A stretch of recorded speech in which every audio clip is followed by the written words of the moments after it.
আজকে রান্না করব ইলিশ মাছের পোলাও। ইলিশ মাছ দিয়ে খুব সহজে এভাবে বানিয়ে নিতে পারবেন। আসসালামু আলাইকুম, কেমন আছেন সবাই? ভাতগুলো জর্জরা, একটার সাথে একটা লেগে যায় না। ইলিশ মাছ নিয়েছি, ধুয়ে কেটে পরিষ্কার করে নিয়েছি। ডিম সহ ইলিশ মাছ নিয়েছি। টক দইগুলো ফেটিয়ে নিয়েছি। 1 কাপ টক দই দিয়েছি।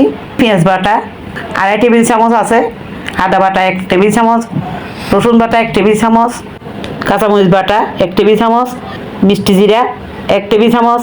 চিকন জিরা 1 টেবিল চামচ। ধনে গুঁড়া 1 টেবিল চামচ। হলুদের গুঁড়া 1 চা চামচ। লাল মরিচের গুঁড়া 1 টেবিল চামচ।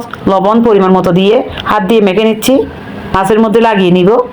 আমি রেস্টে রেখে দিব 10 মিনিট। একটা পাতিলের মধ্যে তেল দিয়ে দিচ্ছি। পেঁয়াজ কুচি 1 কাপ দিয়েছি। পেঁয়াজটা একটু বেশি করে দিতে হবে। এটা বেরেস্তা করে নিয়েছি। এখান থেকে কিছু পেঁয়াজ 2 ভাগ দিয়ে নিয়েছি। স্টার, এলাচ, লবঙ্গ, তেজপাতা সব একসাথে দিয়ে দিয়েছি। ম্যারিনেট করা মাছগুলো আমি দিয়ে দিচ্ছি। আমি কোনো পানি দিব না।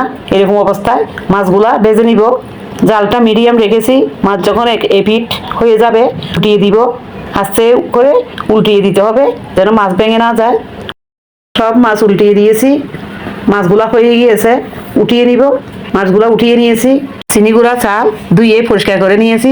আধা কেজি চাল আমি মশলার মধ্যে দিয়ে দিয়েছি। এই মাছের মশলার মধ্যে আমি কষিয়ে নিব। লবণ দিয়ে দিচ্ছি পরিমাণ মতো। দিয়ে দিচ্ছি ঘি 1 টেবিল চামচ ঘি দিয়েছি। চালগুলা ভালো করে ভেজে নিতে হবে। এবার কিছু পেঁয়াজের বেরেস্তা এখানে দিয়ে দিচ্ছি। এই পেঁয়াজের বেরেস্তা দিয়ে ভেজে নিলে একটা সুগন্ধ বের হয়। চালগুলো আমি ভালো করে ভেজে নিয়েছি। যখন বাজানো হয়ে যাবে আমি পানি দিয়ে দিয়েছি পরিমাণ মতো। আমার 4 কাপ পানি লেগেছে।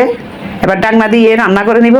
ভাতগুলো যখন এরকম হয়ে যাবে নেড়ে দিয়ে মাছগুলা দিয়ে দিব। এবার মাছগুলা দিচ্ছি। মাছের তেলগুলো আমি এখানে দিয়ে দিব।